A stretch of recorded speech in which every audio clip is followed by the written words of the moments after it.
Break के बाद फिर से स्वागत है। बढ़ते हैं अगली खबर की ओर। उत्तराखंड के हरिद्वार जनपद में जल्द ही पंचायत चुनाव होने वाले हैं और राज्य सरकार ने इसकी घोषणा भी कर दी है। लेकिन पंचायत चुनाव से पहले बहुजन समाज पार्टी के नेताओं ने राज्य सरकार पर परिसीमन में धांधली करने का आरोप लगाया है। हरिद्वार प्रेस क्लब में बसपा के उत्तराखंड प्रदेश अध्यक्ष आदित्य ब्रिजवाल, प्रदेश प्रभारी चरण सिंह दिनकर, बसपा विधायक मोहम्मद शहजाद और विधायक सरवल करीम अंसारी समेत कई बड़े नेता मौजूद रहे। इस दौरान बसपा विधायक मोहम्मद शहजाद ने कहा कि राज्य सरकार नियमों के विपरीत जाकर हरिद्वार पंचायत चुनाव से पहले परिसीमन कर रही है। इस धांधली को बिल्कुल भी बर्दाश्त नहीं किया जाएगा।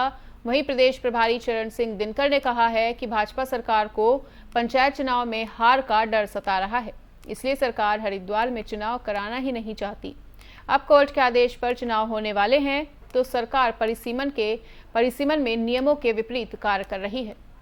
उन्होंने चेतावनी दी है कि यदि सरकार ने नियमों के अनुसार काम नहीं किया तो बसपा वक्त आने पर सरकार को कड़ा और कठोर जवाब देगी।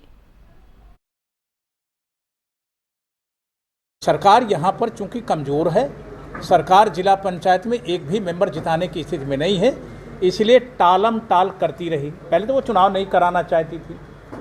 प्रशासक आप 6 महीने के लिए मैक्सिमम रख सकते हैं। सरकार को ये राइट से कि बहुत करें तो 6 माह के लिए और दोबारा प्रशासक बना सकते हैं, वो भी अवधि पूरी हो गई। ये तो सरकार थोड़ी चुनाव करा रही, ये तो हाईकोर्ट का डंडा, हाईकोर्ट के डंडे के आधार पर इन्हें चुनाव कराना है।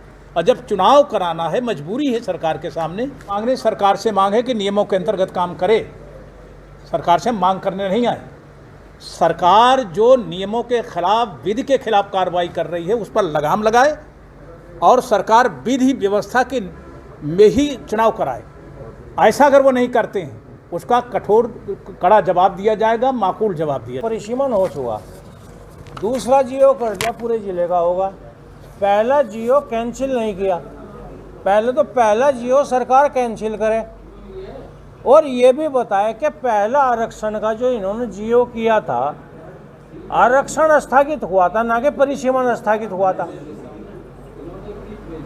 आरक्षण स्थगित किया था, ना कि परिसीमन स्थगित किया था।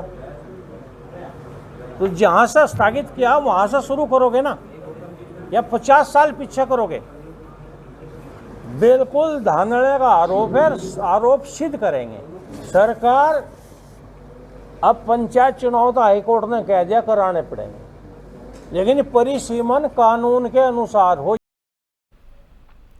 गुरुवार देर शाम को एसडीआरएफ टीम को थाना सोनप्रयाग से मनकुटिया के पास नदी में एक व्यक्ति के फंसने की जानकारी मिली थी, जिसके बाद घटनास्थल के लिए एसडीआरएफ टीम रवाना हुई। बताया गया कि एक व्यक्ति मनकुटिया के पास के जंगल में घूम रहा था और वहीं रास्ता भटक जाने के कारण वो मंदाकिनी नदी के किनारे चला गया और नदी किनारे फंस गया। एसडीआरएफ टीम घटनास्थल पर पहुंचकर रेस्क्यू ऑपरेशन चला रही है और आपको बता दें कि व्यक्ति 4 घंटे से नदी के दूसरे किनारे पर फंसा हुआ था। एसडीआरएफ टीम ने रोप रिवर रेस्क्यू कर कालूराम को बाहर निकालकर जिला पुलिस को सुपुर्द कर दिया है। एसडीआरएफ पोस्ट सोनप्रयाग से निरीक्षक अनिरुद्ध भंडारी, निरीक्षक कर्ण सिंह, मुख्य आरक्षी आशीष डिमरी, आरक्षी सुभाष चंद्र, अरविंद सिंह, कुलदीप सिंह, जगदीश प्रसाद, पैरामेडिक्स अमृत रावत एसडीआरएफ टीम में शामिल थे।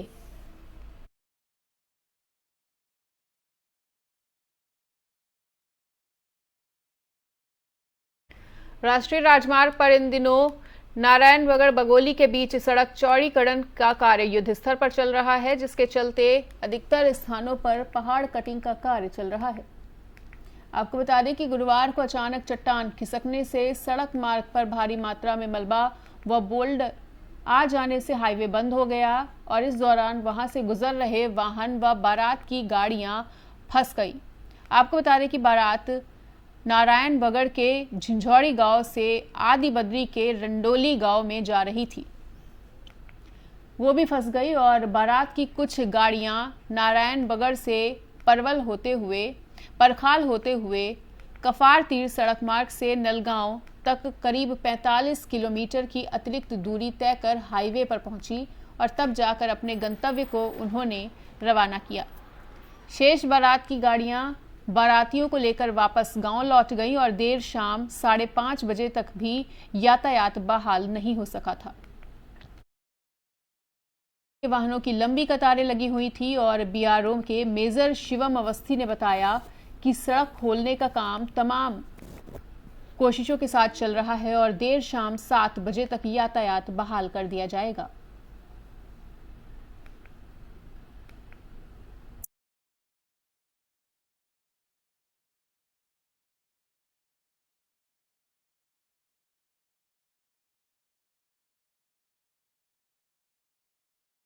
उत्तराखंड के पौड़ी जिले के जिलाधिकारी गढ़वाल डॉक्टर विजय कुमार जोगदंडे की अध्यक्षता में गुरुवार को कैंप कार्यालय में जिला सलाहकार समिति पीसीपीएनडीटी की बैठक आयोजित की गई, जिसमें अधिकारियों ने पीसीपीएनडीटी के तहत जन्म रजिस्ट्रेशन सिस्टम और आशा प्रोग्राम के आंकड़ों की जानकारी ली।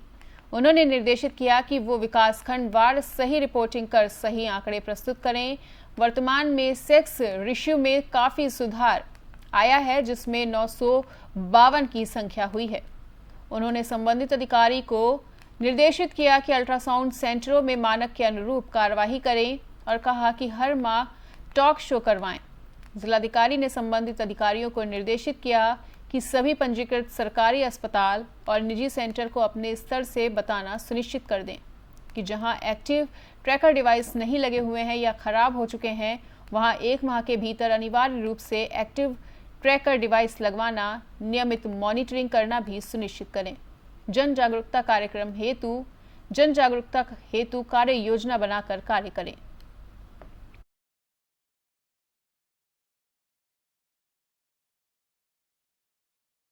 और फिलहाल इस वक्त के बुलेटिन में इतना ही। प्रदेश और दुनिया की तमाम बड़ी खबरों से जुड़े रहने के लिए देखते रहिए FM न्यूज़।